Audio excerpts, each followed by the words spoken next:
राधे राधे। नमस्कार दोस्तों, स्वागत है आपका भजन ज्ञान चैनल में। दोस्तों, अगर मेरे चैनल पर नए हो तो चैनल को सब्सक्राइब करिए और वीडियो को लाइक करिएगा जो अगर अच्छी हो। चलिए, श्राद्ध पक्ष में कुछ कथाएं सुननी जाती है, उसको सुनना चाहिए जो हमारे शास्त्रों में और हमारे पुराणों में दिया हुआ है। कथाओं के माध्यम से हमें बहुत सारी जानकारी प्राप्त होती है। तो चलिए सुनते हैं कथा क्या है। ये राम जी की कथा पे है। राम कथा है। पितृपक्ष में सुनना चाहिए। पितृपक्ष में भगवान राम द्वारा अपने पिता दशरथ के लिए किए गए पिंडदान को लेकर कथा है। इसे सभी को सुनना चाहिए। पितरों की मुक्ति से लेकर घर परिवार में शांति और खुशहाली के लिए लोगों को जागरूक भी किया जा रहा है। लोग इसी के माध्यम से जानते भी हैं। कुछ लोग श्राद्ध के नियमों के बारे में जानते ही नहीं है।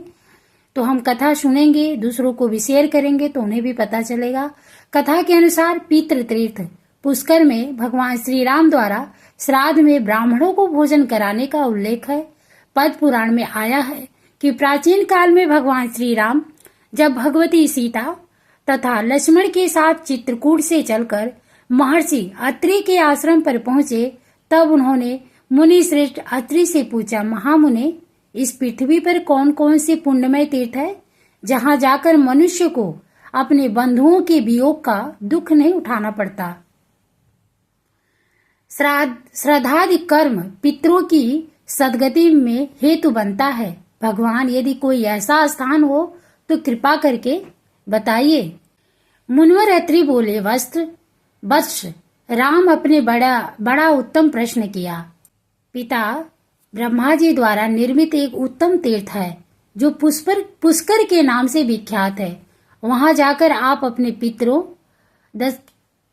दशरथ आदि को श्राद्धादि पिंडदान से तृप्त करें। वहां पिंडदान करने से पितरों की मुक्ति हो जाती है। यह सुनकर राम जी बड़े प्रसन्न हुए। उन्होंने पुष्कर जाने का मन बनाया। वे ऋक्षमान पर्वत, विदिशा नगरी तथा चनमंडवती को पार कर यज्ञ पर्वत गए। वहां से मध्यम पुष्कर गए। वहां स्नान करके उन्होंने देवताओं तथा पितरों का तर्पण किया।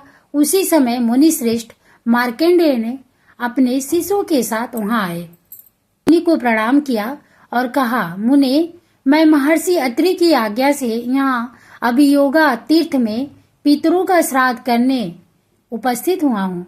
मार्कंडेय ने कहा, रघुनंदन, आप बड़ा ही पुण्य कार्य करने जा रहे हैं। आप यहाँ राजा दशरथ का श्राद्ध कीजिए। हम सभी विप्रगण श्राद्ध में उपस्थित रहेंगे। श्री रघुनाथ जी से ऐसा कहकर वे सभी ऋषि स्नान के लिए चले गए। इधर श्री राम जी ने लक्ष्मण जी को श्राद्ध की सामग्री एकत्रित करने के लिए कहा। श्री लक्ष्मण जी जंगल से अच्छे अच्छे फलों को ले आए। श्री जानकी जी ने भोजन बनाया।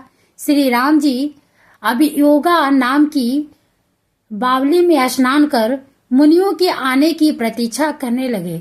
दोपहरी में जब कुतब वेला में आई, उसी समय ऋषिगण उपस्थित हो गए।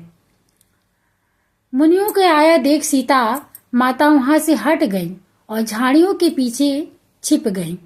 रामचंद्र जी विधिवत श्राद्ध में ब्राह्मणों को भोजन कराने लगे।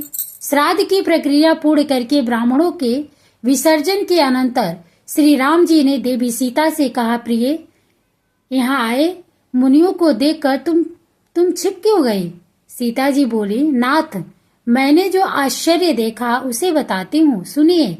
आपके द्वारा नाम गोत्र का उच्चारण होते ही स्वर्गीय महाराज यहाँ आकर उपस्थित हो गए।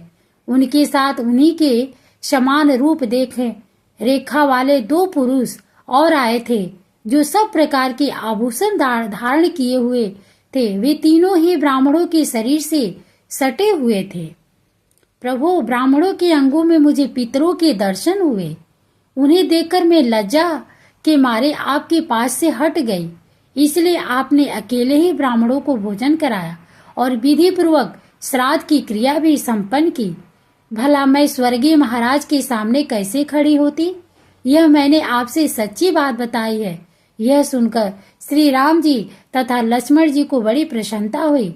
इस कहानी को सभी को श्राद्ध के दौरान सुनना चाहिए। दोस्तों ये कहानी श्राद्ध पक्ष में जरूर सुनना चाहिए। आप जब कहानी सुनेंगे तो देखेंगे कहानी के बीच में कितनी हमें जानकारी प्राप्त हुई है कि श्राद्ध की जो भोजन होता है उस समय जब श्राद्ध के भोजन कराएं तो औरतों को नहीं होना चाहिए, स्त्रियों को नहीं होना चाहिए, और श्राद्ध का भोजन दोपहर में कराना चाहिए। तो ये सारी चीज़ों को जानकारी प्राप्त हुई है।